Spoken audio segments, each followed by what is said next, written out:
प्रश्नावली 1.1 का प्रश्न पहला कहता है निम्नलिखित संख्याओं का HCF ज्ञात करने के लिए यूक्लिड विभाजन एल्गोरिथम का प्रयोग कीजिए। तो यहाँ पर पहले का हम पहला ही सॉल्व करेंगे। तो HCF होता है हाईएस्ट कॉमन फैक्टर, जो कि उच्चतम कॉमन संख्या निकालना है हमें। इन दोनों में उच्चतम दोनों में कॉमन संख्या हो वो निकालना है हमें यूक्लिड विभाजन एल्गोरिथम से। तो यूक्लिड विभाजन एल्गोरिथम होता है वो लगभग 3 चरणों में समाप्त हो जाता है और यूक्लिड विभाजन प्रमेयिका तीनों चरणों में लगती है। तो यहाँ पर हम इसे जो ये पहले का पहला है हम इसे सॉल्व करते हैं।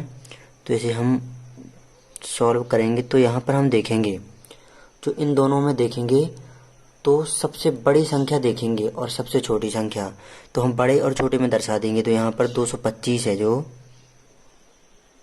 वो बड़ा है 135 से, तो यहाँ पर ये हमने लिख दिया। अब यहाँ पर हम यूक्लिड विभाजन प्रमेयिका का प्रयोग करेंगे। क्योंकि यूक्लिड विभाजन प्रमेयिका होती है उसे हम 3 चरणों में लगाएंगे तो यूक्लिड विभाजन एल्गोरिथम बन जाता है। तो यहाँ पर हम यूक्लिड विभाजन प्रमेयिका से जो छोटी संख्या है इसका भाग हम बड़ी संख्या में देंगे। तो यहाँ पर 135 है जो इसका भाग हम देते हैं 225 में। तो यहाँ पर हम देखेंगे यहाँ पर भाजक है 135 और यहाँ पर भाज्य है 225। तो यहाँ पर हम भाग देंगे तो एक बार भाग जाएगा, क्योंकि 135 का 2 बार जाता तो 270 हो जाता, तो ज़्यादा हो जाता। तो 135 एक बार गया भाग।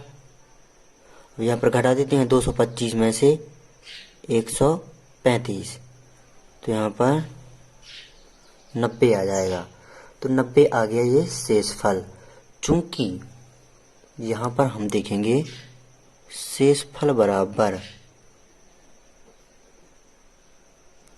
नहीं है 0। अभी शेषफल 0 नहीं आया, तो फिर से हम यूक्लिड विभाजन प्रमेयिका का प्रयोग करेंगे। यहाँ पर फिर से अब हम जो ये 90 है इसे भाजक बना लेंगे 90 को।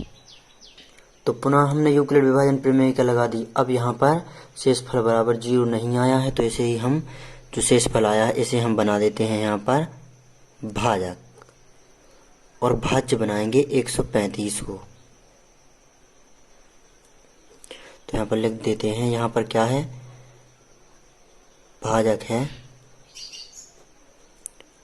90 और भाज्य है 135। तो यहाँ पर ये हमने लिख दिया।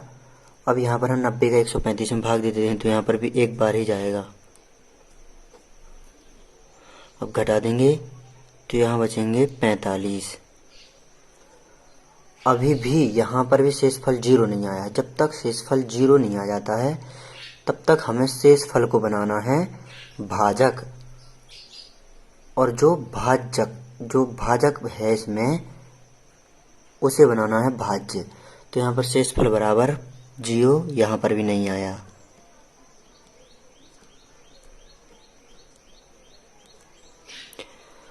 तो पुनः हम यूक्लिड विभाजन प्रमेयिका को लगा देंगे। तो हमने पुनः यूक्लिड विभाजन प्रमेयिका लगा दी। तो उसमें जो ये शेषफल आया था इसे हम बनाएंगे भाजक, और इसे बना लेंगे हम भाज्य 90 को। जो कि इसमें भाजक था उसे बना लिया यहाँ पर भाज्य, और शेषफल को बना लिया भाजक।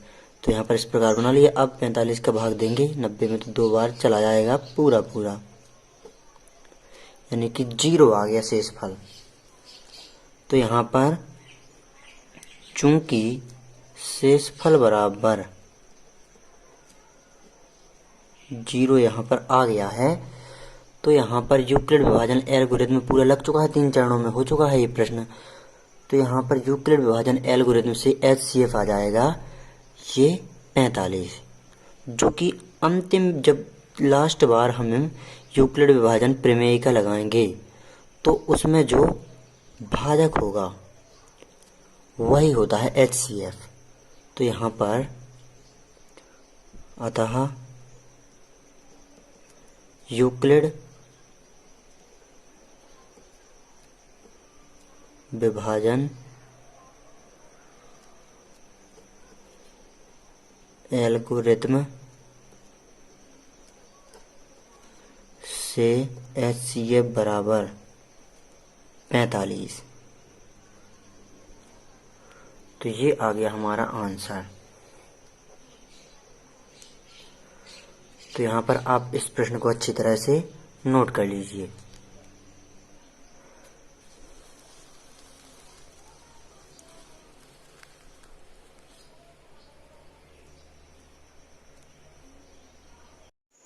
प्रश्नावली 1.1 का प्रश्न पहला कहता है निम्नलिखित संख्याओं का HCF ज्ञात करने के लिए यूक्लिड विभाजन एल्गोरिथम का प्रयोग कीजिए। तो यहाँ पर पहले का हम आज दूसरा सॉल्व करेंगे।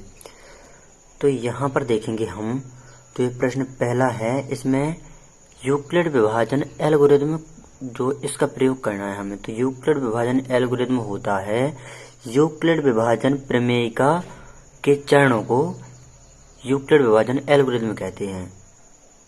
तो यहाँ पर हम देखेंगे जो ये 196 और 38,220 ये दिए हुए हैं, इन दोनों में देखेंगे कि बड़ा कौन सा है।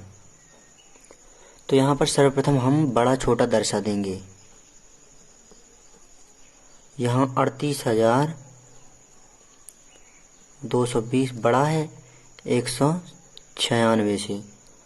अब हम यहाँ पर यूक्लिड विभाजन प्रमेयिका लगा देते हैं, क्योंकि यूक्लिड विभाजन प्रमेयिका ही यूक्लिड विभाजन एल्गोरिथम को बनाती है। तो यूक्लिड विभाजन प्रमेयिका के चरण ही यूक्लिड विभाजन एल्गोरिथम कहलाते हैं। तो यहाँ पर यूक्लिड विभाजन प्रमेयिका लगा देते हैं। तो यहाँ पर यूक्लिड विभाजन प्रमेयिका से जो छोटी संख्या है उसका भाग हम बड़ी संख्या में देंगे।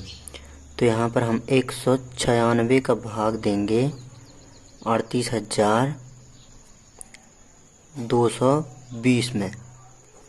तो यहाँ पर देते हैं हम अब भाग। तो यहाँ पर 196 का पहले तो ये 3 संख्या ले लेते हैं हम 282 को। तो यहाँ पर एक बार ही जाएगा, इसमें घटा देते हैं हम। तो यहाँ पर बचेगा 6, यहाँ पर बचेंगे 8 और यहाँ पर बचेगा 1, 186 बचा। अब यहाँ पर इस 2 को यहाँ पर उतार देते हैं, क्योंकि 196 का 186 में भाग नहीं जाएगा। तो इस 2 को हमने यहाँ पर उतार दिया। अब यहाँ पर 196 का भाग हम देते हैं 1862 में। तो 1862 से ज़्यादा नहीं होना चाहिए 196 को। इतनी बार हम 196 का पहाड़ा पढ़ते हैं। तो यहाँ पर 9 बार जाएगा। तो यहाँ पर हो जाएगा 1764।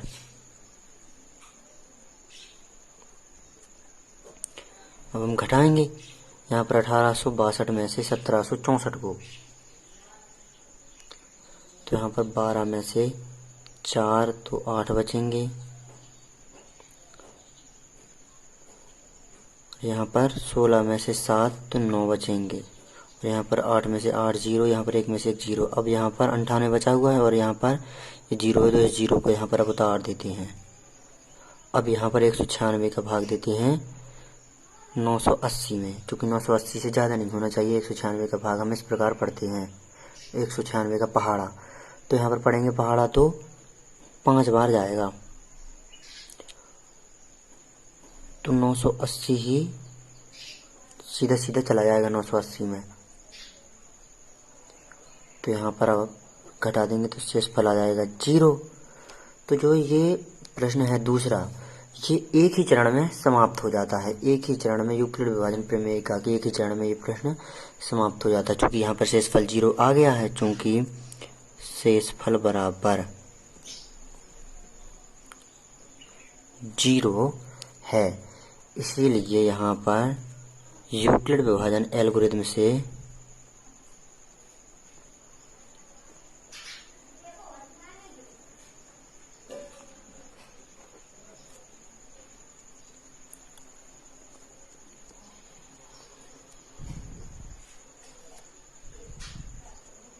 HCF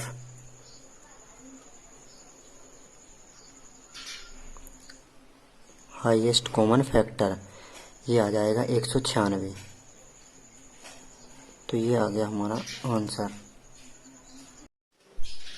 तो अब हम यहाँ पर प्रश्नावली 1.1 का प्रश्न पहले का तीसरा सॉल्व करेंगे। तो यहाँ पर निम्नलिखित संख्याओं का HCF ज्ञात करने के लिए यूक्लिड विभाजन एल्गोरिथम का प्रयोग करना है। तो हम ये पहले ही जानते हैं कि यूक्लिड विभाजन प्रमेयिका के चरण ही यूक्लिड विभाजन एल्गोरिथम कहलाता है। तो यहाँ पर जो ये प्रश्न हमें तीसरा सॉल्व करने हैं, यहाँ हम देखेंगे तो यहाँ पर बड़ा छोटा दर्शा देंगे हम सर्वप्रथम। तो यहाँ पर 867 बड़ा है 255 से। अब यहाँ पर हम यूक्लिड विभाजन प्रमेयिका लगा देते हैं। तो यहाँ पर यूक्लिड विभाजन प्रमेयिका ही जो चरण होते हैं यूक्लिड विभाजन प्रमेयिका के, वही यूक्लिड विभाजन एल्गोरिथम बनाता है। तो यहाँ पर यूक्लिड विभाजन प्रमेयिका से हम छोटी संख्या का भाग देंगे बड़ी संख्या में। तो यहाँ पर 255 का भाग देंगे हम 867 में। तो यहाँ पर देंगे भाग तो 3 बार जाएगा, इसमें 4 बार ज़्यादा हो जाएगा। तो 255 का 3 बार हम पहाड़ा पढ़ेंगे तो 765 आता है। अब हम घटा देंगे यहाँ पर।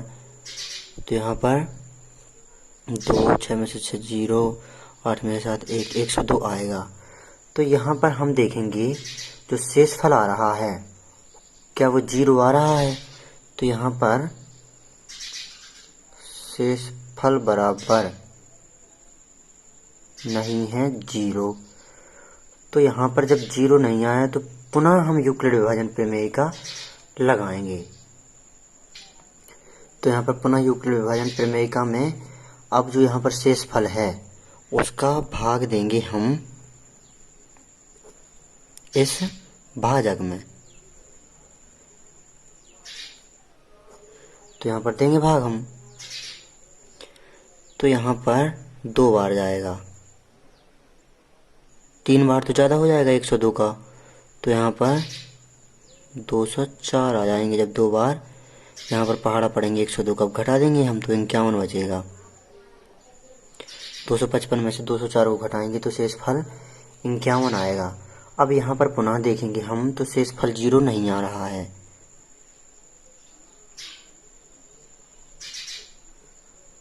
शेषफल बराबर नहीं है 0। तो यहाँ पर हम पुनः यूक्लिड विभाजन प्रमेयिका लगाएंगे। तो यहाँ पर हमने पुनः यूक्लिड विभाजन प्रमेयिका लगा दी। अब यहाँ पर इस शेषफल का भाग देते हैं हम इस भाजक में। तो यहाँ पर देते हैं तो 2 बार में पूरा चला जाएगा, शेषफल आ जाएगा 0। तो यहाँ पर चूंकि शेषफल बराबर यहाँ पर 0 आ चुका है, इसीलिए जो तीनों चरण यहाँ पर लगे हुए हैं यूक्लिड विभाजन प्रमेयिका के, आप देख सकते हैं, एक ये हो गया ये चरण, एक दूसरा चरण ये हो गया और एक चरण ये तीसरा हो गया। तो इन 3 चरणों के बाद जो शेषफल 0 आ गया है, तो यहाँ पर यूक्लिड विभाजन एल्गोरिथम से HCF आ जाएगा, हाईएस्ट कॉमन फैक्टर, ये आ जाएगा 51।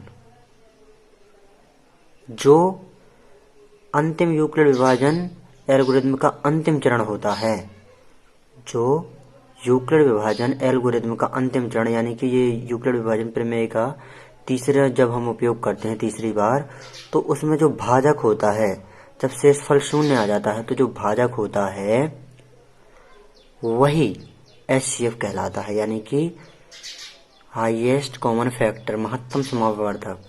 तो यहाँ पर ये आ गया हमारा आंसर।